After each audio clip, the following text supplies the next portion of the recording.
నమస్కారం అండి. జనరల్‌గా జీర్ణశక్తి అన్నది మనం ప్రాపర్‌గా మెయింటైన్ చేసుకోవడం అన్నది చాలా ఇంపార్టెంట్. అంటే తీసుకున్నటువంటి ఆహారం చక్కగా పచనం అన్నది అవ్వాలి. పచనం అంటే చక్కగా జీర్ణం అన్నది అవ్వాలి. ఇక్కడ జీర్ణం అవ్వాలి అంటే కొన్ని విషయాలు మనం గుర్తుపెట్టుకోవాలి. జీర్ణక్రియ అన్నది కడుపులో జరుగుతదని అందరికీ తెలుసు. కాకపోతే దాని తాలూకా మూలాంశం నోటి నుండే స్టార్ట్ అవుద్ది. మనం తినేటప్పుడు పూర్తిగా మెత్తగా నమిలి మింగటం అన్నది చాలా చాలా ఇంపార్టెంట్. ఏ ఆహార పదార్థం అయినా సరే. ఏదైనా సరే అవకాశం ఉన్నంత వరకు మ్యాక్సిమం ఫైబర్ ఫుడ్‌ని కొంచెం ఎక్కువ ప్రిఫర్ చేసుకోవటం మంచిది. దానివల్ల ఏమవుద్దంటే పేగుల శుద్ధి అనేది ప్రాపర్‌గా జరుగుతది. తినేటప్పుడు ఎప్పుడూ కూడా మధ్యలో మంచినీళ్ళు తాగొద్దు.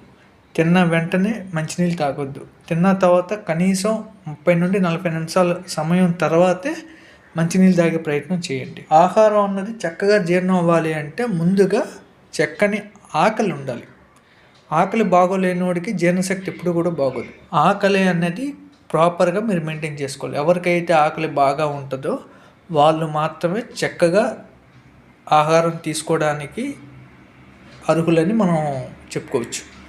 ఇక్కడ ఏంటంటే ఆకలి వేసిన తర్వాతే మీరు ఆహారాన్ని తీసుకునే ప్రయత్నం చేయండి. ఆకలి లేకుండా ఎప్పుడూ కూడా ఆహారం తీసుకోవద్దు. ఆకలి లేకుండా తీసుకున్నటువంటి ఆహారం అన్నది విషంతో సమానం అని చెప్తుంది శాస్త్రం. సో ఆకలి ఎరిగి భోంచేయాలి. సో ఆకలి పుట్టేంత వరకు మీరు కాస్త వెయిట్ చేయడం అన్నది మంచిది. రెండోది ఏంటంటే ఎప్పుడూ కూడా ప్రతిరోజు కనీసం ఒక 20 నిమిషాల పాటు అయినా సరే చక్కని వ్యాయామం చేయటం చాలా ఇంపార్టెంట్. ఎవరైతే వ్యాయామం చేస్తారో వాళ్ళకి ఆకలి, జీర్ణశక్తి 2 చాలా బాగుంటాయి. డే స్టార్టింగ్లో కానీ డే ఎండింగ్లో కూడా మనం చాలాసార్లు చెప్పాం, వేడి నీళ్ళు తాగాలి. మధ్య మధ్యలో కూడా హాట్ వాటర్ తాగటం వల్ల సాధారణంగా లివర్ కొంచెం ఎక్కువగా పనిచేసి కరెక్ట్గా ఎంజైమ్స్ కరెక్ట్గా రిలీజ్ అయ్యి ఆకలి అనేది బాగుంటుంది, జీర్ణశక్తి అన్నది కూడా చాలా బాగుంటుంది.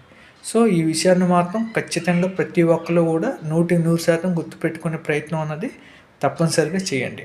భోజనం చేసేటప్పుడు అవకాశం ఉన్నంత వరకు వేరే దృష్టి ఉండటం కానీ, భోజనం చేసేటప్పుడు మాట్లాడడం కానీ ఇలాంటివి చేయకుండా కాస్త భోజనం మీద దృష్టి పెట్టి చక్కగా నమిలి మింగితే చక్కగా జీర్ణం అనేది అవుతుంది. ఆహారాన్ని ఒక స్థితికి మించి ఎప్పుడు ఎక్కువ తీసుకోకండి. అంటే ఇంకొక 2-3 ముద్దలు ఫ్రీగా మనం తినగలం అనుకున్నప్పుడే మనం భోజనాన్ని ముగించేయాలి.